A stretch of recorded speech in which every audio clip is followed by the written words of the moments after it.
Bonsoir. Des victimes d'accidents se voient refuser l'accès à des structures sanitaires. C'est la révélation faite par le GSPM sur sa page Facebook. Quelles en sont les raisons? On en parle dans quelques instants. Jeudi, dans le Live Talk, c'est soirée de décryptage aux experts maison sur une fois de plus en notre compagnie pour nous aider à mieux comprendre les événements qui ont marqué l'actualité. Et cette semaine, la prochaine ouverture de la campagne électorale pour les législatives, l'épineuse question du retour de Laurent Gbagbo en Côte d'Ivoire, les fausses rumeurs de décès de personnalités sur les réseaux sociaux, tous ces éléments seront minutieusement décortiqués au cours de cette émission.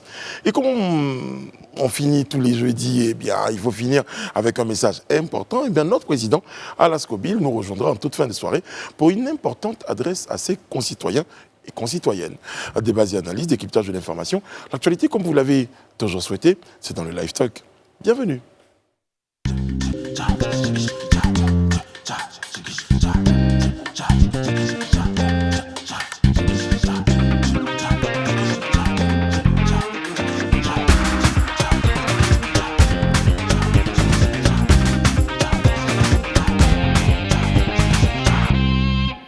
Oui, nous sommes jeudi et nous sommes très heureux d'être à nouveau en votre compagnie. Nous vous l'annoncions hier, nous serons présents, et bien c'est Paris tenu. Nous sommes présents pour notre soirée décryptage. On annonçait nos experts maison Alain Toussaint et André Bois pour notre séance décryptage qui sont accompagnés de nos deux charmantes et également expertes en décryptage, Rabia Diallo et Ryan Assi. Bonsoir mesdames. Bonsoir, Brice, ça va? Ben, ça va et vous-même? Très bien. Bonsoir messieurs. Bonsoir Brice. Vous conviendrez que je choisis par galanterie. Oui, bien sûr, bonsoir, bien madame. sûr, on approuve. Bonne éducation, j'en ai. Ouais. Très bien. Alors, vous êtes en bleu. Ouais. C'est ça. Histoire de rappeler une de nos collègues. C'est ça. Bien joué. Bon, en tout cas, c'est une belle soirée de décryptage qui s'annonce devant nous, mais avant, on va partir faire un petit tour rapide de l'information et c'est dans le Live Actu. Prise en charge des victimes d'accidents. Les sapeurs-pompiers ivoiriens dénoncent le refus de structures sanitaires. Eh bien, de quelles structures sanitaires s'agit-il? Quelle procédure pour les établissements sanitaires en question en ce qui concerne la prise en charge des victimes? Ce qui conduit donc à cette sortie des sapeurs-pompiers. On en parle avec vous, Rabia. Oui. C'est même surprenant. Exactement, c'est surprenant. Parce que dans ma tête, excusez-moi, je vous interromps, oui. parce que dans ma tête, j'ai l'image des sapeurs-pompiers qui emmènent un blessé ou une victime grave. On leur dit non, ici. C'est exactement ce qu'ils décrivent en fait. Avant de pouvoir répondre à cette question de qui refuse exactement, il faut juste qu'on pose un peu le contexte et qu'on explique ce qui est dit dans ce texte-là. Déjà, il faut savoir que c'est un texte quand même de 5 paragraphes publié sur la page Facebook de ce groupement. Et pour aller droit au but, il dénonce justement le refus des hôpitaux de prendre en charge les victimes d'accidents. Les hôpitaux publics? Oui, publics, en substance. Mais il ne cite pas. Ils ne citent pas d'hôpitaux particulièrement.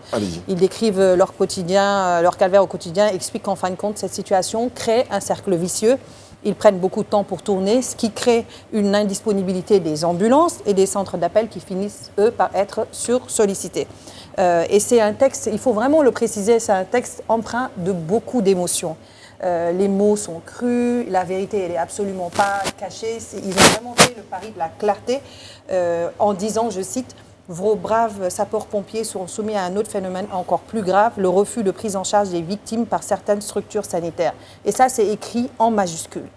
Plus loin, ils disent, aujourd'hui, la plus grande hantise des soldats du feu est de prendre en charge une victime inconsciente et sans accompagnant. Ça aussi, c'est écrit en capital.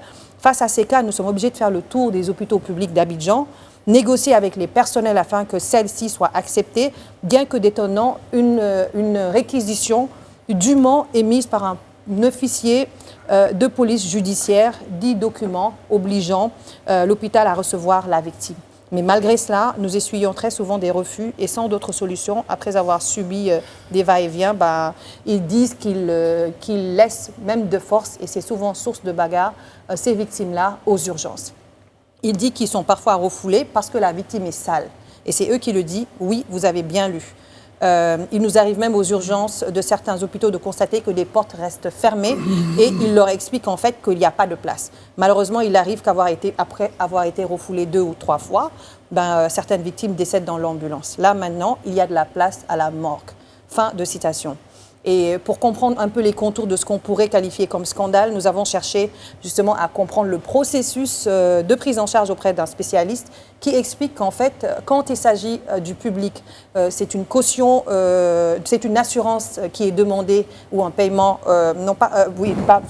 quand il s'agit du privé plutôt, c'est une assurance qui est demandée ou un paiement au comptant.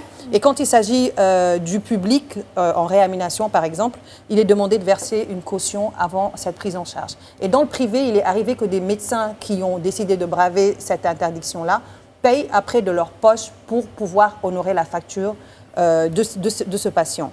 Et pour terminer, il y a eu des réactions des internautes, en l'occurrence celui-ci qui dit, je cite, « Je suis totalement d'accord avec vous, c'est un témoignage. Mon frère, victime d'un accident de moto, est décédé d'une hémorragie interne.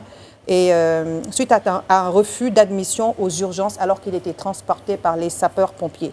Je trouve cela indécent de la part des services des urgences car une victime d'accident est en urgence absolue. D'autres internautes préfèrent jouer la carte de ils relativisent en disant que dans tous les cas, ce serait plutôt à l'État de prendre ça en charge en mettant en place une caisse d'assistance, un fonds d'assistance aux victimes d'accidents de la route. Mais en tout état de cause, aujourd'hui, les problématiques sont nombreuses. Moi, le sentiment que j'ai eu par rapport à ça, c'est que le linge sale, quand il ne peut plus se laver en famille, c'est qu'aujourd'hui, la situation, elle est juste intenable. Et c'est vraiment dommage, quoi. Très bien. Alain Toussaint.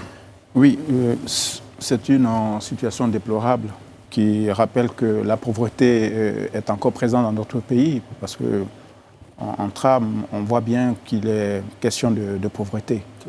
Et d'autre part, la question principale que moi je vois dans ce sujet, c'est la question de la disponibilité des lits dans les hôpitaux. Voilà, parce que si l'État n'investit pas dans les structures, ou en tout cas davantage dans les infrastructures sanitaires pour permettre d'accueillir un plus grand nombre de personnes en cas d'urgence ou même en cas d'hospitalisation pour longue durée, il va se voir que ce type de situation va se produire régulièrement. Donc, c'est vrai, c'est déplorable, mais il y a une réalité aujourd'hui qui pose la question du sous-équipement de nos structures sanitaires. Mais moi, je ne dirais pas que. Parce que quand on regarde justement on va dire ce communiqué, ce qui a été dit, ici je vais citer cette phrase, « Il nous arrive d'être refoulés parce que la victime est sale ». Donc au-delà justement de la disponibilité des places, je pense que ce qu'ils sont en train de décrier, c'est toute une attitude, c'est toute une sorte de mépris justement quand ils arrivent. Et ils le disent à certains passages, ils le disent, on essaie seulement de sauver quelqu'un. On vous amène une victime pour que vous puissiez lui apporter les premiers soins parce que c'est un cas d'urgence. Donc au-delà de la disponibilité des places, c'est toute une attitude qui est décriée justement dans... Oui, mais c'est un mépris des classes aussi qui est lié. Mais moi, je pense que le cas de la victime est sale.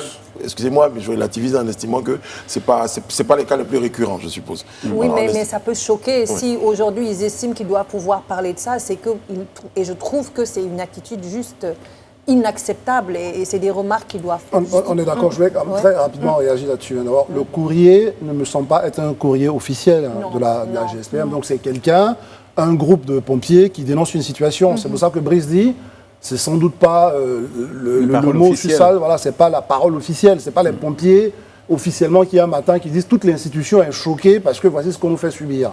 C'est sans doute que il y a des gens au sein du groupement qui trouvent qu'il y a une situation qui n'est pas bonne. On est d'accord là-dessus.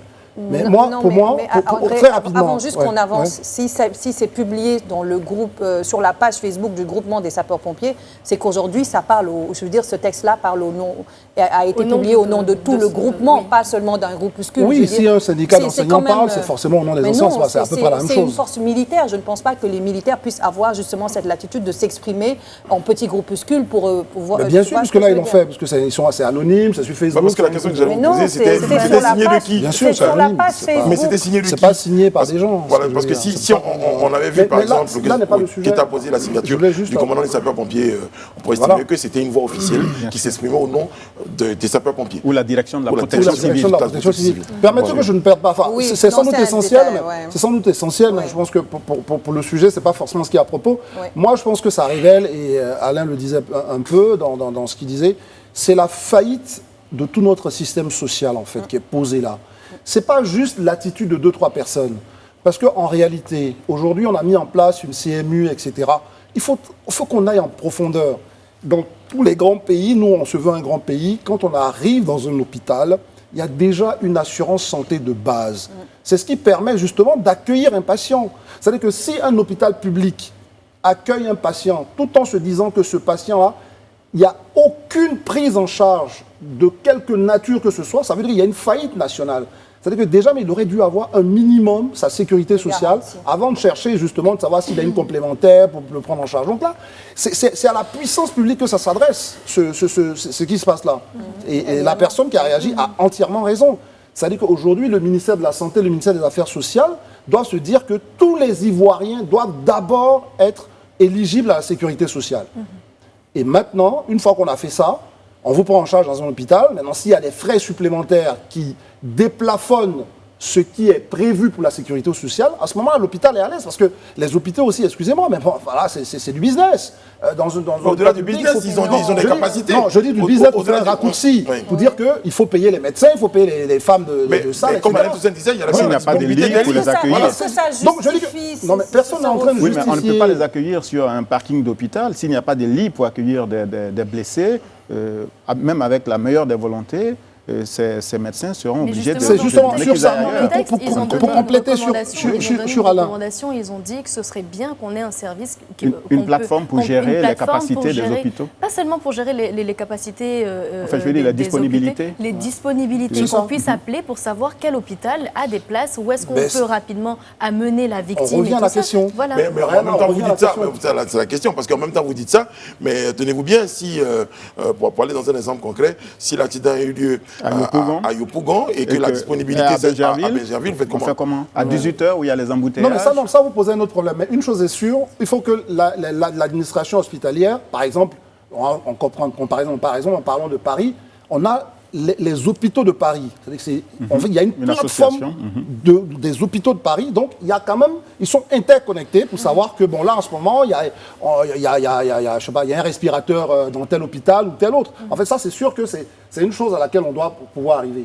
Mais ce qui est posé là, ils ont entièrement raison. Ce n'est pas que de la méchanceté qui amène aussi les personnes, parce qu'ils ne seront pas aussi de mauvaise foi. Mais si il y a une réalité si on arrive à l'hôpital je sais pas, de Koumassi, et avec un malade, les pompiers, qu'il n'y a pas de place, on n'a pas le temps d'expliquer que c'est soit de bonne foi ou de mauvaise foi, mais on dit juste qu'il n'y a pas de place, ramenez-le à l'hôpital d'Atekoubé. Vous comprenez? Donc, c'est aussi des réalités. Aussi que le CHU de Yopougon est en travaux.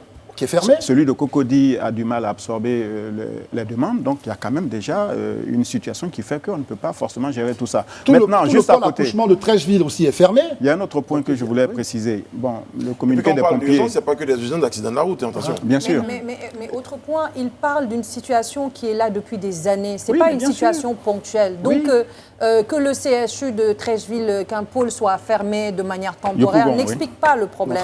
Et n'explique pas. Je veux dire, aujourd'hui, la situation, elle est là. Pour moi, rien ne peut justifier ni expliquer cela. Mais personne ne justifie quoi. Enfin, non, je sais que... On dit juste qu'aujourd'hui, à qui revient la responsabilité de ce qui arrive. Voilà. Il ne faut pas accuser que... C'est bien, le groupe de pompiers, ce qu'ils nous disent, c'est touchant. Mais il ne faut pas juste, à travers ça, nous faire comprendre que les gars du service du milieu hospitalier sont sans cœur. Non, ce n'est pas ça le sujet. Le sujet, c'est qu'il y a des réalités.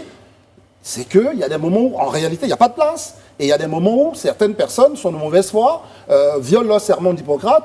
Et tout ça, une fois qu'on a dit tout ça, qui doit faire en sorte que tout le système fonctionne? Mais c'est l'État. Il faut qu'à un moment, l'État joue son rôle. Ouais. Et l'information qui n'est pas précisée dans ce document, c'est quels sont les établissements qui les refusent. Hôpitaux publics, cliniques privées. Non, ils ont dit les hôpitaux publics, c'est ce qui est... Ils ont entendu structure sanitaire. Mais ça va plus loin. Ça va plus loin. Je ne sais pas si c'est ce qu'Alain voulait dire. Je n'ai pas vu de précision. Ils n'ont pas précisé, mais ça va plus loin. Quand Alain dit ça, moi j'y pensais quand on fouillait ce sujet. Je dis, mais c'est à quel moment une association ou de pompiers ou de je ne sais qui, va porter des affaires en justice. Parce qu'à ce moment, il faut que l'État fonctionne. Vous comprenez qu'on vous laisse quelqu'un avec des responsabilités de mort personne ne porte l'affaire devant la justice et ça reste comme ça. Vous voyez, mais où les parents de victimes, l'État. les parents de victimes. Parce que très souvent, il ne s'agit pas de nous faire un post sur Facebook. Parce qu'on ne fait pas en Afrique, ce que je veux dire, s'il vous plaît, ce qu'on ne fait pas en Afrique souvent, c'est que quand ce genre de situation se produit, très rarement, il y a des gens qui se constituent partie civile pour aller porter plainte, par exemple, pour dire, moi, pour témoignage, à un moment donné, j'ai vu des gens qui avaient leurs enfants qui ont été victimes de négligence. L'enfant a eu des séquelles et personne.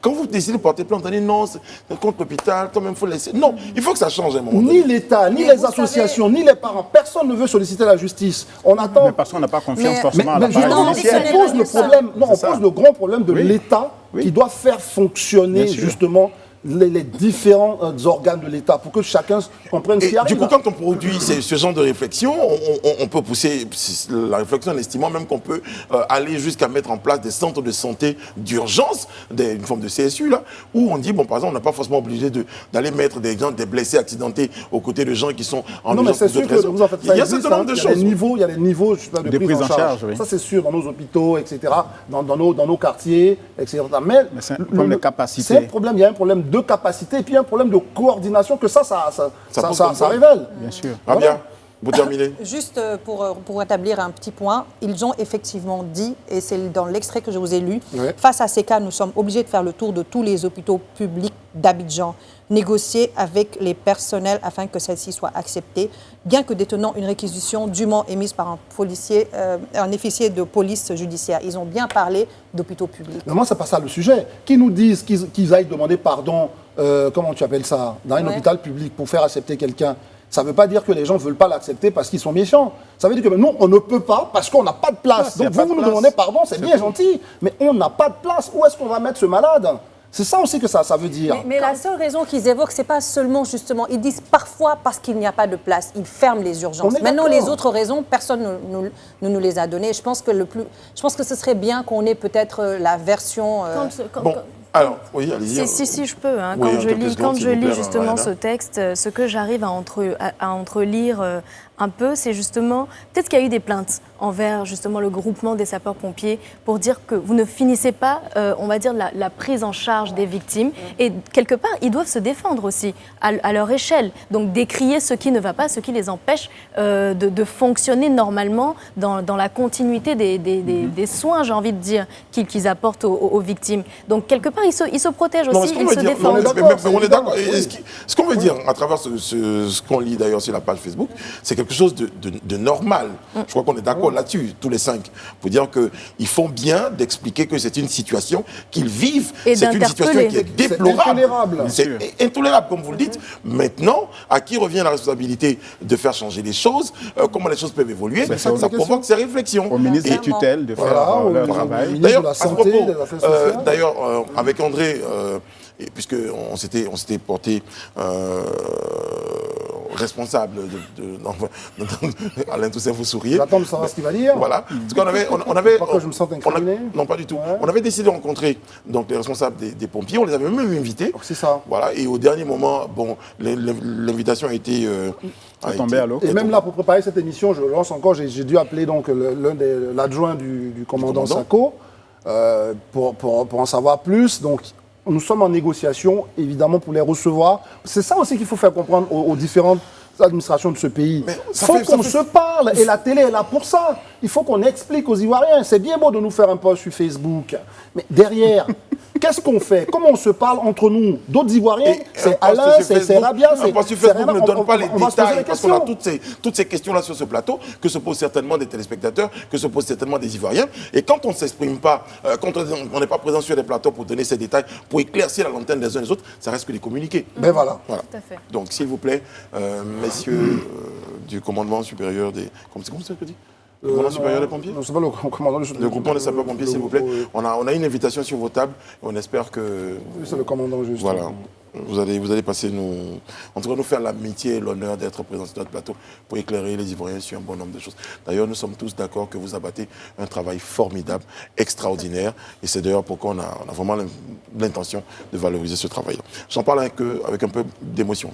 Oui, parce que lui, il adore. Il est le parrain. Il s'est proclamé parrain des pompiers, le bonhomme. Très bien. Il n'y a pas le feu, mais il peut venir. Exactement. Non, mais j'ai vu des situations où il y avait du feu et les pompiers, ils avaient une pompe à eau qui était chercher, Ouais, c'est bon. Mais il faut reconnaître que depuis, quand même, il travaille plus ou moins bien, même s'il y a encore beaucoup de choses à faire. Et juste d'un mot, dire aussi aux jeunes qui les lapident d'arrêter. Parce que parfois, ils font des interventions et ils sont accueillis à coups de jets de pierre. Voilà. Notre premier point pour le décryptage de ce soir concerne les législatives 2021 en Côte d'Ivoire. Top départ de la conquête des électeurs. L'ouverture de la campagne, c'est pour demain, vendredi 26. J'ai hâte. Pourquoi ? Parce que c'est un moment où il faut convaincre les électeurs. Oui. C'est un moment important dans le jeu démocratique. C'est beaucoup de communication dans la vie de la nation. aussi. Voilà, beaucoup de communication, beaucoup d'animation. Ouais. Même le bulletin est concerné. Non, le bulletin reçoit sa part, effectivement. Ah, ouais, j'ai vu ça. Donc déjà, la campagne, c'est pour demain. On peut estimer que les états-majors sont en ordre de bataille. Ouais. On peut dire qu'ils veulent vraiment partir à la conquête des électeurs qui ont besoin d'être convaincus. Parce qu'à un moment donné, il faut se le dire, le peuple ivoirien a beaucoup évolué. C'est plus vraiment les gens, les personnes qu'on peut manipuler ou bien entre un t-shirt et une casquette. Non, je crois qu'il y a eu beaucoup de prise de conscience et il y a eu beaucoup de maturité, il y a eu beaucoup d'évolution dans les mentalités pour dire aujourd'hui, concernant même le regard de l'Ivoirien sur l'homme politique, les choses ont beaucoup évolué. Vous êtes d'accord avec moi, monsieur ? Tout à fait. Alors, moi, j'aimerais, concernant cette question de législative, me pencher, parce que j'y tiens, sur la représentativité de la femme quand on regarde la liste des candidats en ce moment. On sait qu'en 2019, on a eu cette loi qui disait qu'il fallait respecter un quota de 30% de femmes par parti politique. Donc, si on observe un peu les candidatures féminines pour ces législatives, on voit que ce quota n'est pas vraiment respecté et le plus gros quota, c'est à l'EDS-PDCI où c'est 17% de femmes pour les candidatures. Alors cette loi impose justement aux partis politiques de présenter 30% de femmes, mais elle n'est pas vraiment coercitive. Donc on se dit que c'est pour ça qu'on n'a pas plus de femmes. Mais ça a beaucoup évolué en tout cas depuis les législatives de 2016. Très bien, très bien. Alors, oui, mais évidemment, elle fait toujours bien de mettre une couche sur cette question. Parce on en a déjà parlé. Non, je sais, il fait toujours bien. Et puis moi, j'embraye pour dire que ce que Brice soulevait, évidemment, c'est très, très important. Les électeurs sont prêts à entendre des choses sur la vie de la nation, sur des choix clairs en matière d'éducation. Quels sont les projets de loi qu'on entend porter? On débat chaque fin d'année sur la question justement de l'annexe fiscale. Il faut en parler, il faut dire aux gens où est-ce qu'on va prendre un peu d'argent, les impôts ou pas impôts, les contributeurs. Et donc, si on est conscient que les Ivoiriens sont prêts à entendre, la question, elle est importante. Est-ce que les hommes politiques sont vraiment armés pour tenir ces discours? J'ai noté le sourire de M. Alain Toussaint pendant que vous étiez en train d'expliquer tout ça.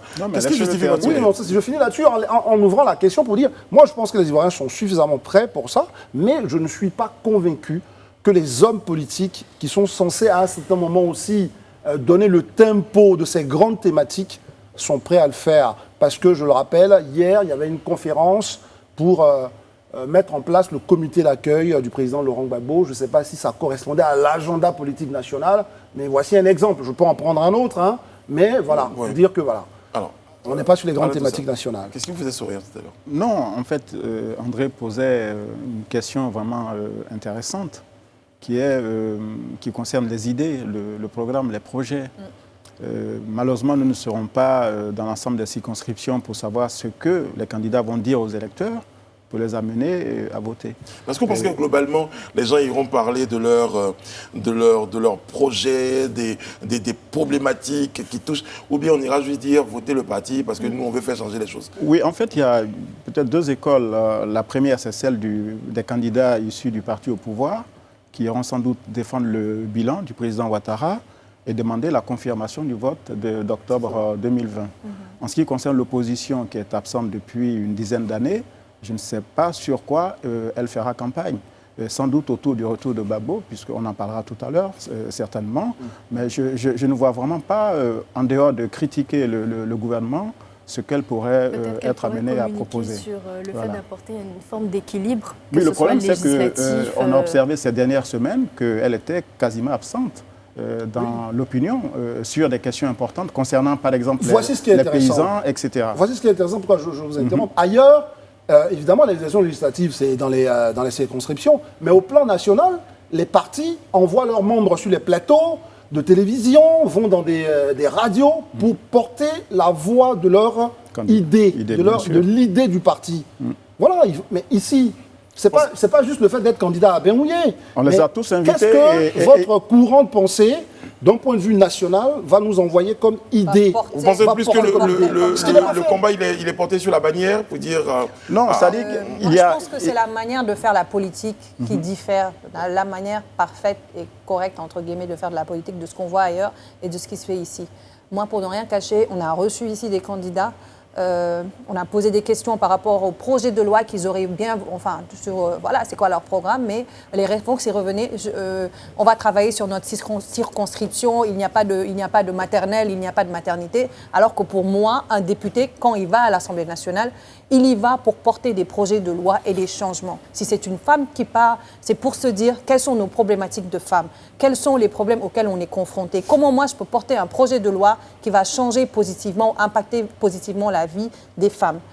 Pareil, en fait, je veux dire, mais on n'a pas, ou des hommes, mais on n'a pas ces discours, en fait. Aujourd'hui, qu'est-ce qu'on nous sert réellement pour qu'on puisse avoir avoir la confiance ou bien voter pour un député d'un certain parti. Vous pensez qu'aujourd'hui, la question, pour revenir à la question, vous pensez qu'aujourd'hui, les électeurs votent des individus, votent des partis, votent des couleurs de partis, ils votent quoi en fait? Non, mais il y a beaucoup de choses, il y a beaucoup d'éléments, évidemment. Ils votent à la fois des partis et ils votent aussi des personnes. Parce que, je veux dire, quand vous êtes représentant d'un parti dans une circonscription, ce qui compte, ce n'est pas juste d'être le parti, c'est aussi d'avoir une histoire avec la circonscription, avec les gens de là-bas. Donc ça compte, ça c'est sûr.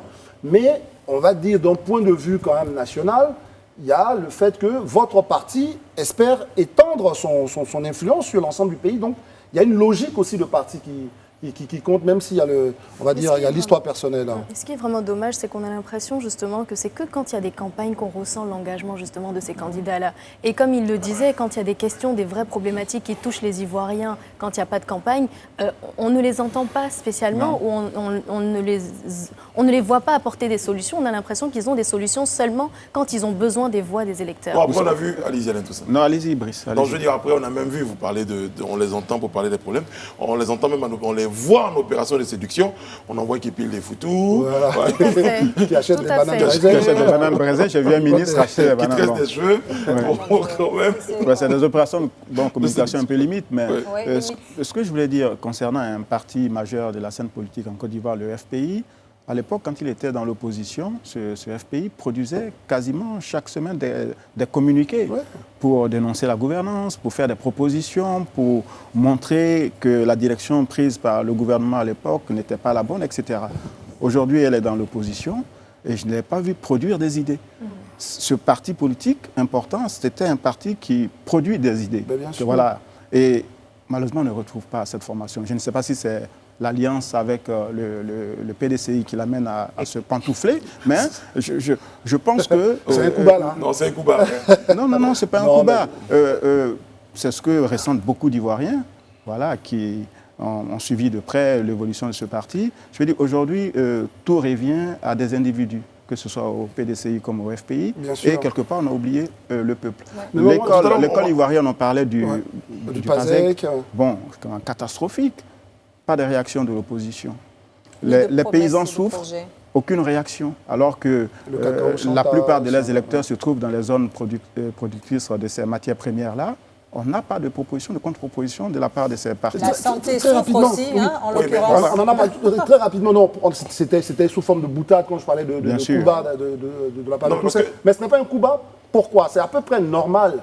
Parce que c'est des alliances, on va le dire le mot comme ça, parce qu'on l'entend depuis qu'on a le multipartisme existe en Côte d'Ivoire, alliance contre nature. Mais ça révèle juste que, évidemment, c'est des alliances qui ne peuvent pas avoir de plateforme commune idéologique. Et donc, ils ne peuvent pas produire de documents. C'est-à-dire que là, si le FPI doit produire un document économique et le PDCI doit en produire un, il y aura un problème. Puisque c'est deux partis qui n'ont pas une même vision économique. Juste cet exemple. Donc ça, c'est pour vous dire que c'est pas... Mais justement, est-ce que ça exclut que l'un ou l'autre puisse produire un document? Non, ils peuvent le faire, mais ça va faire un peu cacophonie que vous soyez dans une alliance, vous partez à une élection ensemble et que chacun déploie justement des arguments politiques ou économiques différents. Bon, enfin, je suppose.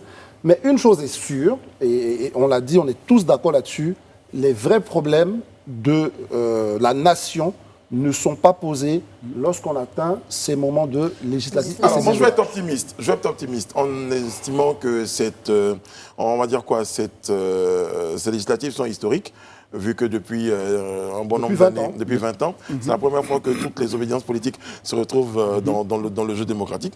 Donc on va espérer que déjà à partir de minuit aujourd'hui, parce que la campagne commence à partir de minuit aujourd'hui, jusqu'au 6, qu'on puisse voir des candidats qui vont poser de vraies problématiques concernant ce qu'on a abordé ici.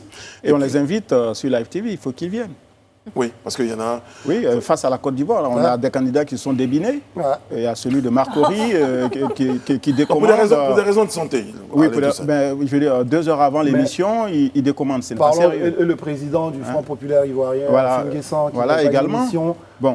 Alors que, excusez-moi, quand on fait une tournée et qu'on est à Korogo, enfin j'imagine qu'il n'est pas à Korogo, mais je prends une zone très éloignée, et qu'on doit venir faire une émission à Abidjan, excusez-moi, c'est pas la mer à boire. Parce que surtout qu'il y a de bonnes routes maintenant. Non seulement il y a de bonnes routes, mais c'est important. Non seulement il y a de bonnes routes, mais je veux dire que c'est tellement une exigence de parler à l'ensemble de nos concitoyens qu'un parti politique ne devrait pas refuser un plateau télé. Parce qu'à quel moment on parle aux Ivoiriens? Si on pense que non, comme je suis à Korogo, je ne peux pas arriver. Mais je pense qu'on peut quitter plus tôt. Quand on quitte à 15h, excusez-moi, à Korogo avec une escorte, ancien Premier ministre ou un ministre de la République, excusez-moi, on est à Abidjan assez rapidement. Ou bien sinon, il y a des vols réguliers. Sinon, il y a des vols, il y a la Côte d'Ivoire, etc. On est dans un pays moderne, il faut maintenant commencer à faire les choses correctement. Maintenant, quand on ne peut pas être disponible la veille et qu'on peut être disponible 2 jours après, on comprend. Mais quand on n'est pas disponible du tout...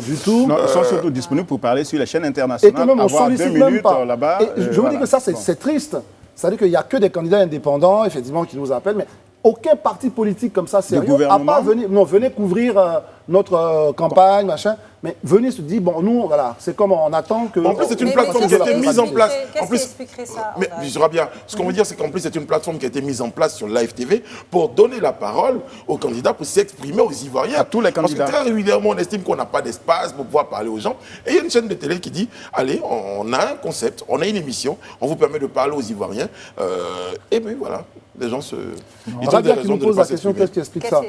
Non, mais moi, je suis toujours droit dans mes bottes. Oui. Je pense qu'on a un problème avec les hommes politiques de ce pays. Bien sûr. Moi, qui viens de moi, je le promets. Parce que pour moi, il y a une culture qui est démocratique. Et les hommes politiques doivent être les premiers. Vous savez... Vous parlez d'hommes politiques, j'ai même envie de dire, avec toute la classe même... Oui, mais c'est ça. Parce que, même tous les Ivoiriens, parce qu'on parlait tout à l'heure des pompiers, on a vu certains plateaux, c'est vrai qu'on a dit qu'ils sont militaires, qu'ils ne s'expriment pas tout le temps, mais... Les Ivoiriens, globalement... Ceux qui portent la parole publique... ne s'expriment pas beaucoup. Ne s'expriment pas beaucoup, c'est pas normal. Les hommes politiques ivoiriens portent sur eux beaucoup de filtres, pas spécialement pour faire ce jeu de mots, mais pour dire qu'ils sont trop dans la politique de qui ne dit rien, ne risque rien. C'est ça. Et donc, ils attendent vraiment le dernier moment, quand ils sont obligés de parler pour séduire, et c'est là qu'ils vont venir aux Ivoiriens. Ils vont parler de façon très superficielle. Les Ivoiriens vont être satisfaits à 40% du discours, mais n'auront pas toute la substance nécessaire. Donc, c'est vraiment cette politique, cette mentalité. Même la CIE qu'on attend, on attend. Oui, mais sur ça, je voudrais quand même réagir sur ce que vient de nous dire Rayana. Elle a sans doute raison, c'est une des explications, mais moi, ça ne me laisse pas vraiment très convaincu parce que la chose est très simple. Les Ivoiriens n'entendent rien et ils continuent de voter et les hommes politiques. Mais ce n'est pas ça la question. La question, c'est que nous avons un contrat social.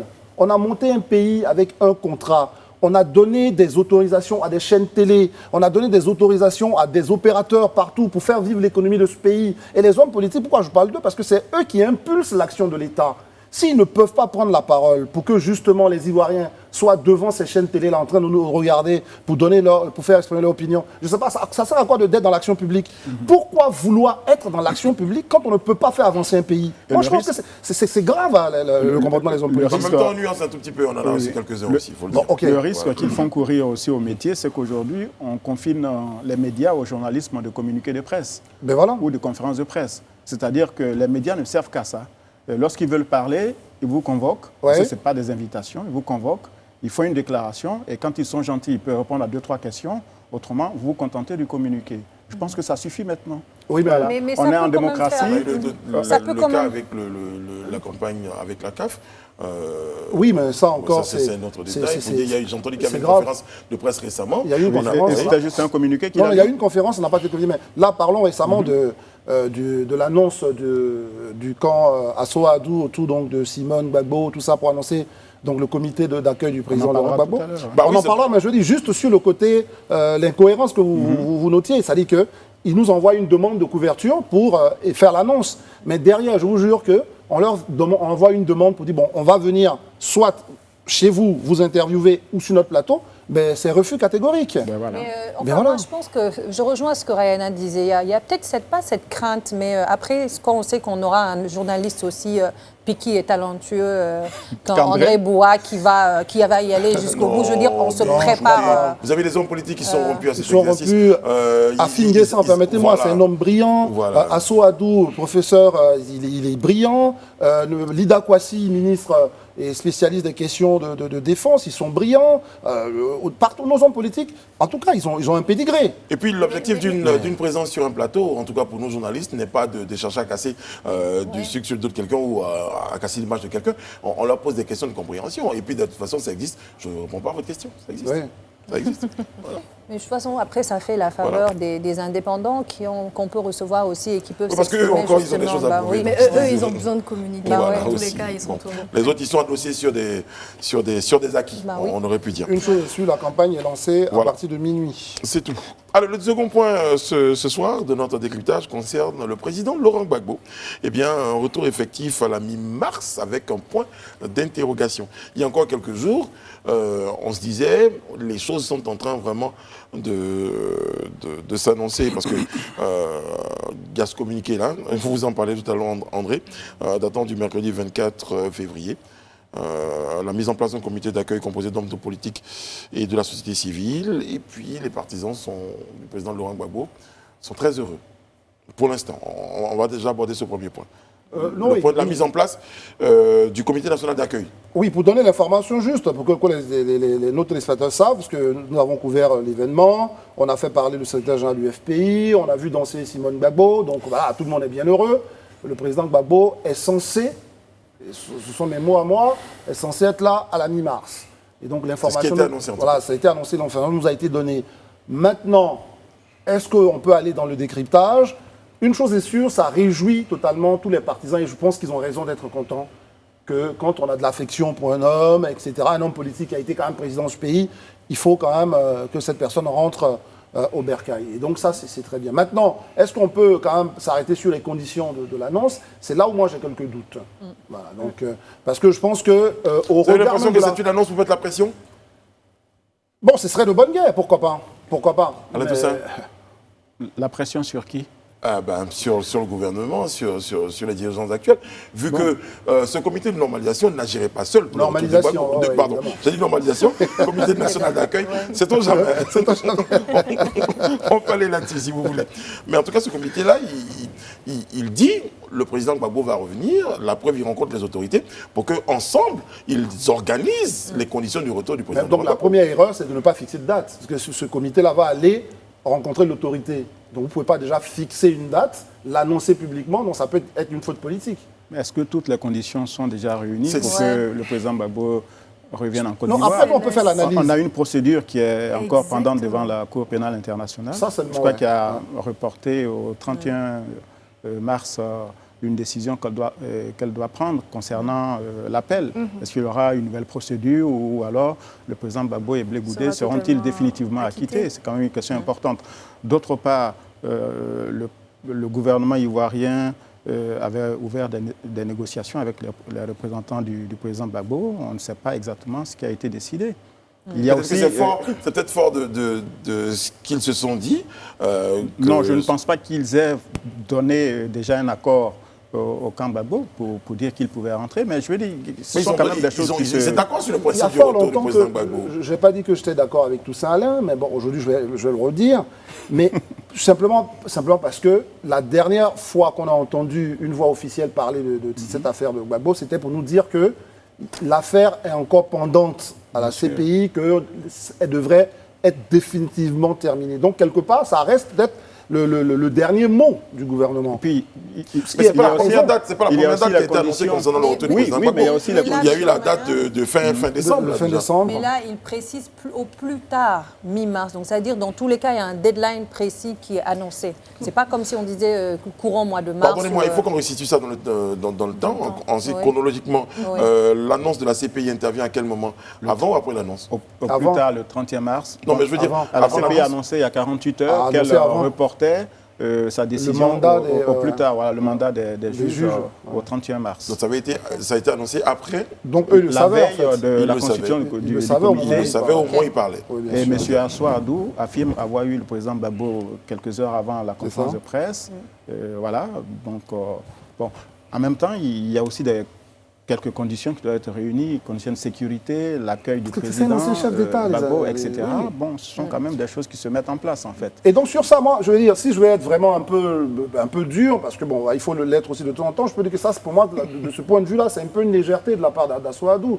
Parce que, oui, vous me direz peut-être que dans les coulisses, le gouvernement a donné son accord, voici vous avez fait cette déclaration. Ben, je présume, parce que je veux dire, on ne peut pas se lever pour faire une telle déclaration si on n'a aucune assurance, si on n'a aucune garantie. Ben, si on peut se lever, puisqu'il y avait eu une déclaration de cette même tendance qui nous avait dit qu'il rentrait avant la fin de l'année. Et puis, non, mais même s'il rentrait, il devrait faire face à la justice. Encore, parce que il faudrait une loi d'amnistie.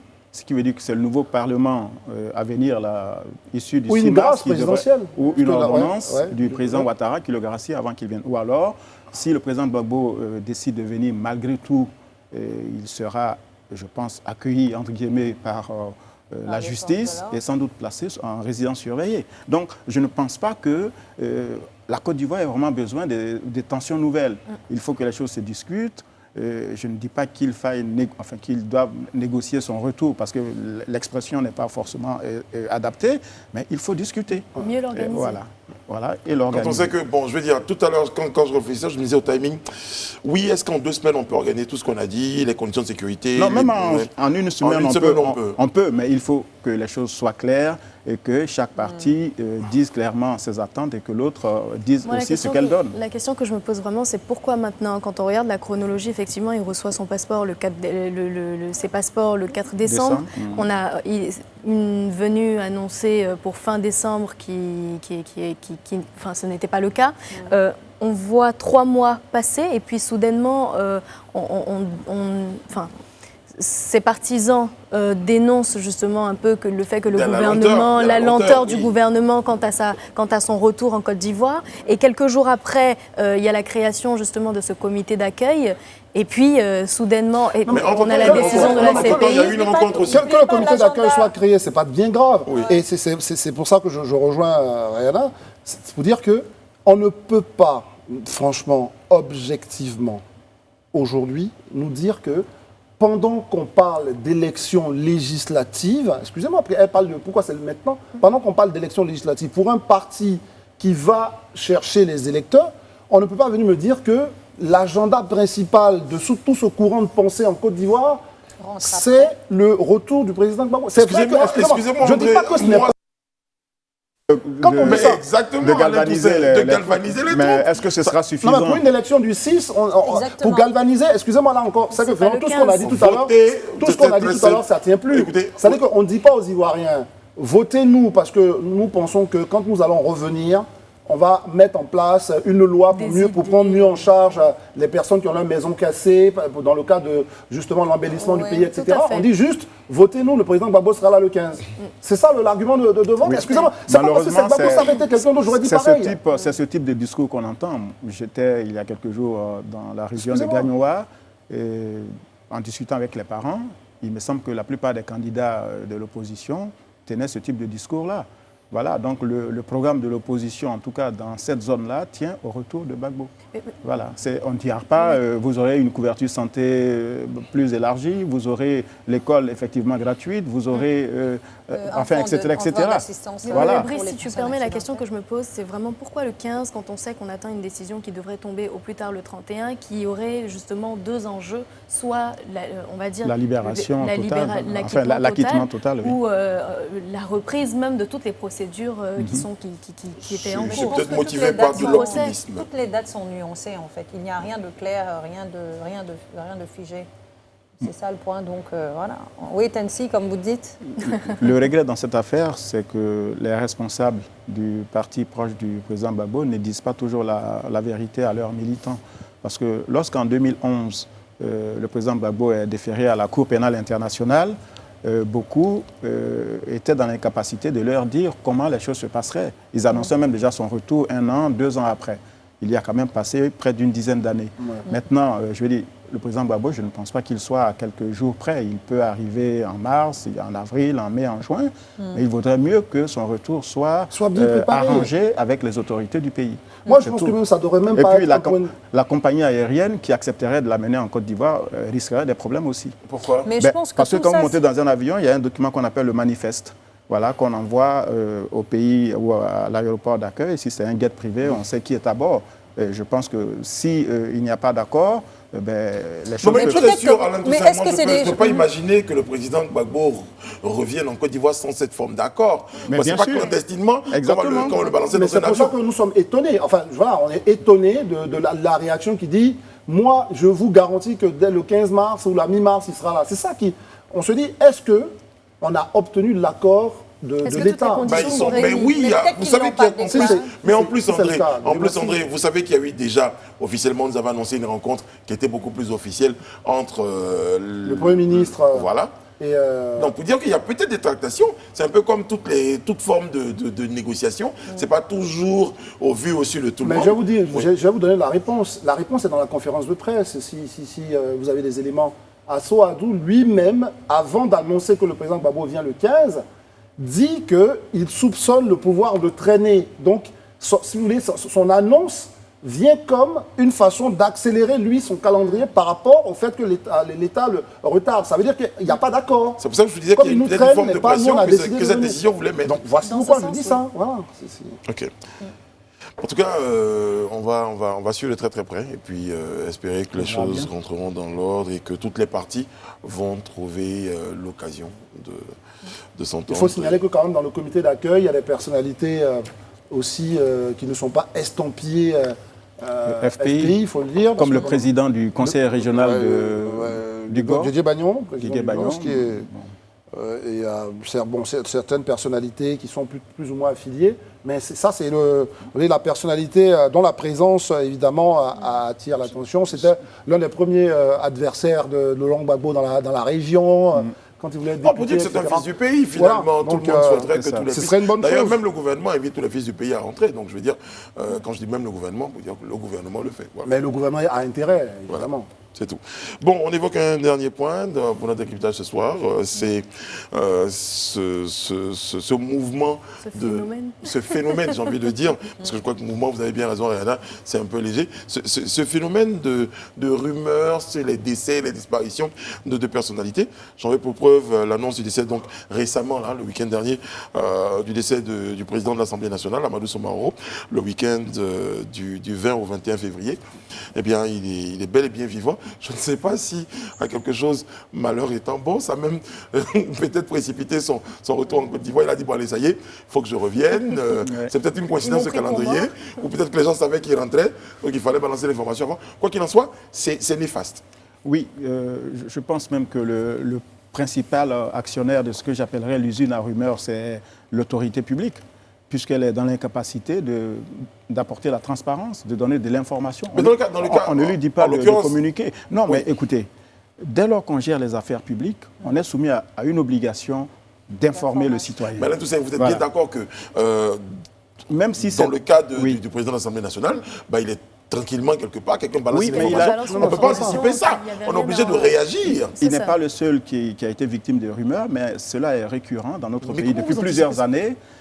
D'observer que ceux qui détiennent la parole publique ou le pouvoir hésitent parfois à communiquer quand il s'agit de questions touchant à la santé. Et je pense qu'il faut, à un moment donné, faire preuve de transparence et donner juste l'information qu'il faut. Dans le cas d'espèce, sur quoi est-ce qu'ils auraient dû communiquer? Dire qu'il va bien. Et ça a été fait. Non, ils l'ont fait lorsque la rumeur a enflé. Mais avant même de dire qu'il va bien, voilà, qu'est-ce qui gêne qu'une institution dise que le président de l'Assemblée nationale est malade, comme on l'a fait pour le Premier ministre, on a fait un communiqué pour dire qu'il est malade. Oui, bien sûr. Une fois qu'on a dit ça, je dis tous les canaux de rumeurs, et même s'éteignent, non seulement s'éteignent, mais nous qui écoutons les rumeurs, on sera plus attentifs à la parole officielle parce qu'on sait qu'il nous avait dit qu'il était malade. Donc s'il doit avoir quelque chose, c'est d'eux que ça va venir. Enfin, je veux dire, pour moi, et je rejoins Alain là-dessus, il est important qu'on communique. Vous savez, même, on avait ça dans la Constitution, ça a été biffé sur la santé des candidats et du président. Mais il y avait une information comme quoi allons plus loin. C'était connu. Il y a une information, un communiqué de l'Assemblée nationale. En tout cas, c'était connu. L'opinion publique, les gens étaient malades. On n'a pas eu de communiqué officiel. Oui, les gens Et c'est même ce qui a fait. On n'a pas eu de déclaration officielle. Et le fait que l'opinion publique sache qu'il était malade, c'est même ce qui a rendu crédible la petite rumeur. Voilà. Oui, l'opinion a su, mais pas parce que l'institution a communiqué officiellement. Ce qu'on demande, c'est que lorsque une autorité, en tout cas un décideur public, investi du pouvoir de l'État a un problème, parce qu'après tout, nous sommes des êtres humains, cela arrive quand même, ce qu'on informe la population. Voilà. Est-ce que vous voulez aussi qu'on mette à jour il a eu tel truc, on a fait tel examen, qu'on puisse informer régulièrement le secret médical est quelque chose de sacré, simplement d'informer. On ne demande pas de dire la nature du mal. Oui, mais une fois qu'on est informé et qu'une information tombe comme quoi il est décédé... Non, attendez, c'est la même chose, c'est les mêmes réactions. Attendez, c'est pas aussi pour vous-même, Brice, parce que apparemment, je pense que vous n'avez pas compris la démarche. La démarche ici, ce n'est pas de dire que, de toutes les façons, quelqu'un n'aurait pas pu venir dire sur les réseaux sociaux qu'il est décédé. Non, ce n'est pas ça la question. La question, c'est de dire simplement que pour éteindre plus souvent les rumeurs, il faut plus de transparence. C'est ça, c'est ce qu'on nous sommes en train de dire. On dit plus on communique. André, à ce niveau, il y a deux démarches. Une première démarche, comme vous dites, qui voudrait qu'on soit plus transparent, ou une démarche qui voudrait qu'on soit plus réactif quand situation se produit. Non, c'est parce que moi je ne suis pas en train de dire qu'on fasse ce qu'il y a à faire. On est chef d'une institution, on est... mais la rumeur est sortie le week-end et avant lundi, ils ont réagi pour dire qu'ils ont démenti. Mais ça, on est d'accord. Mais je ne vois pas en quoi c'était mauvais. Non, mais personne ne parle. Avec qui a parlé de mauvais? Ce que moi je dis simplement, c'est que cette rumeur-là arrive aussi parce que souvent il y a beaucoup d'opacité. Exactement. On a eu des cas d'autorités souffrantes ici. Paix à son âme, Amadou Gon Coulibaly, quand il a été souffrant, on a été au courant. Notre Premier ministre actuellement, pareil, il est souffrant, ça a été communiqué. Laissez-la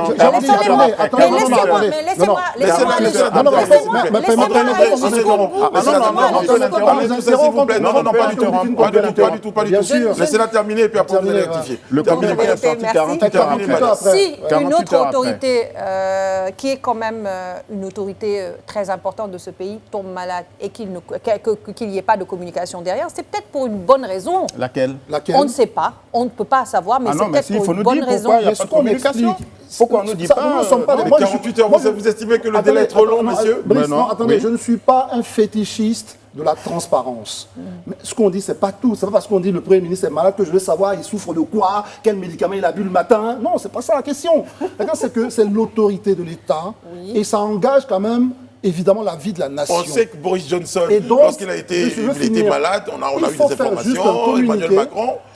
L'exemple le plus récent du Premier ministre, qu'on salue, qu'on adore tous, ce Premier ministre, vous le savez bien, mais quand il est malade, parce qu'il porte la parole de l'État, on nous dit qu'il est malade. Mais la presse, on l'a appris par des sources, juste que 48 heures plus tard, on a eu une confirmation officielle. Le service de communication de la primature fasse un communiqué. Laconique. On a eu le temps de... Non, attention, parce que là, c'est ce que vous oubliez. On a eu le temps de remplir la tête de nos concitoyens de rumeurs et autres. Pendant 48 heures, vous savez, c'est très important dans la vie d'une nation. J'ai un point qui me vient à l'esprit. Pourquoi est-ce qu'on devrait communiquer? Je veux dire, quel modèle aujourd'hui on veut copier pour légitimer ou je veux dire qu'on doit le faire. Le modèle occidental, on n'a pas la même. Nous n'avons pas la même. Nous n'avons pas la même culture sociale. Écoutez, franchement, laissez-moi. Nous n'avons pas la même culture. En Afrique, on est très souvent en train. Laissez-moi finir. On a dans la culture de la pudeur, la culture de la discrétion, et très souvent, on évite de dire qu'on est malade. On évite de donner certains détails de notre notre vie privée parce qu'on estime quand même que ça relève de la vie privée. Moi, pour moi, cette influence-là, elle est là, elle existe. Même si aujourd'hui, le service de communication l'impose, peut-être c'est son épouse, peut-être que c'est sa famille qui va dire non, on ne veut pas que les gens soient au courant, etc. C'est votre point de vue. C'est mon point de vue. C'est son point de vue. C'est son point de vue. La question, ce n'est pas de casser. La question, nous sommes dans un débat. On s'échange les points de vue. Oui. Très bien. Aujourd'hui, vous nous dites que le Premier ministre, on veut copier un modèle occidental. Je veux simplement vous rappeler, pour faire un peu de l'histoire, même en Europe, les Blancs, ce n'est pas dans leur culture.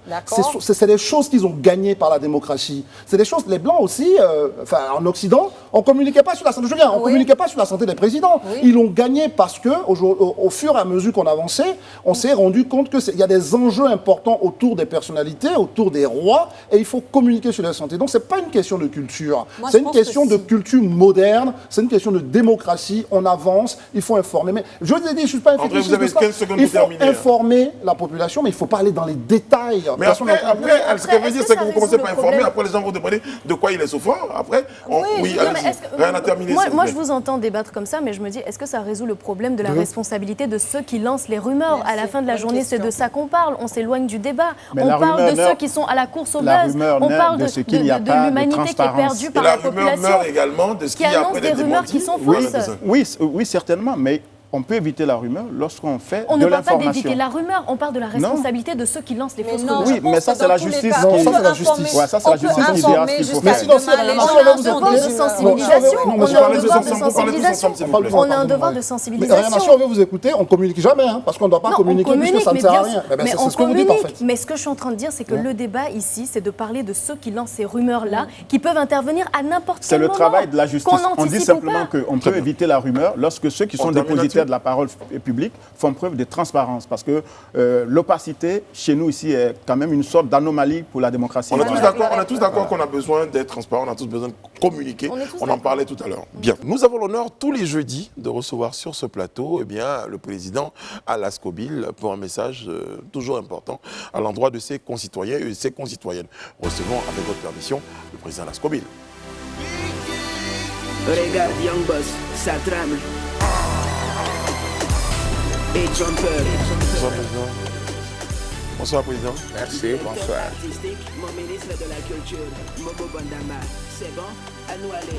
Monsieur le Président, bonsoir. Merci d'être avec nous encore une fois ce jeudi. On sait que vous êtes très préoccupé par la vie de la nation. Absolument. Mais il faut vous adresser, on en parlait tout à l'heure, il faut communiquer avec vos concitoyens. Et nous, on a envie de savoir, tout de suite, Monsieur le Président, comment se porte notre Premier ministre. Tout d'abord, parlant du Premier ministre, je voudrais dire que je suis fier du travail remarquable qu'il abat, bien évidemment, à la tête du gouvernement. Comme vous le savez, Ahmed Bakayoko, bien évidemment, est notre fils, Fantagbe et à moi. Et je peux vous dire que nous sommes particulièrement fiers du bon travail qu'il a abattu. Et je ne vais pas énumérer ce travail ici et là, mais bien sûr, je vais vous dire que je suis particulièrement fier. Et concernant ce que vous dites, son état de santé, je peux vous dire qu'il se porte bien. Par contre, je l'ai moi-même senti un peu fatigué ces derniers temps à cause des nombreux dossiers qu'il a gérés. Et donc, c'est un bon père que je lui ai demandé de prendre quelques jours de répit, chose qu'il a fait. Et bien évidemment, il se repose actuellement. Mais je peux vous dire que depuis son lieu de repos, Ahmed suit tous les dossiers de ses ministres et il est constamment à la tâche. Vous avez dit, Monsieur le Président, répit ou repos? Répit, voilà. Un peu de repos, c'est la même chose. Voilà. Donc, il se repose, mais il est constamment à la tâche. Et je peux vous faire une confidence. Ah oui, allez-y. C'est très important. Les Ivoiriens veulent savoir, Monsieur le Président. Parce que j'entends beaucoup de choses ici et là. Il n'en est rien du tout. Ahmed se porte bien.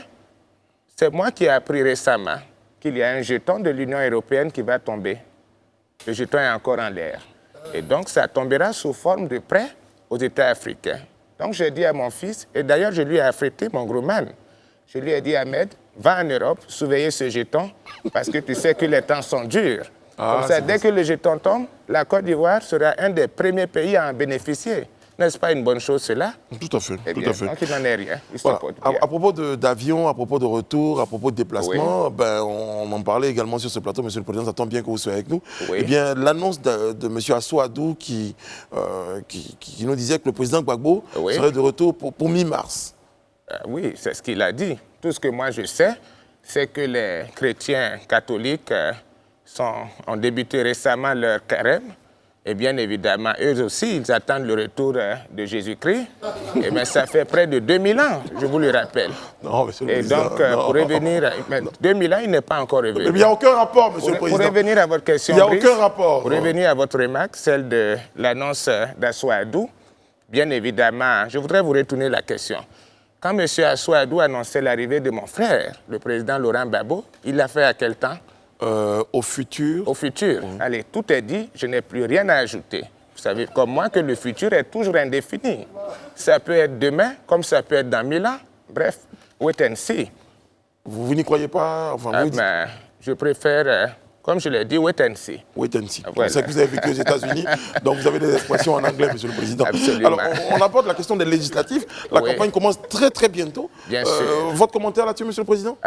Bien évidemment, je voudrais que toute la classe politique ivoirienne soit plus mature. Et ça, je le dis en tant que père de la nation. J'en appelle donc à plus de responsabilité.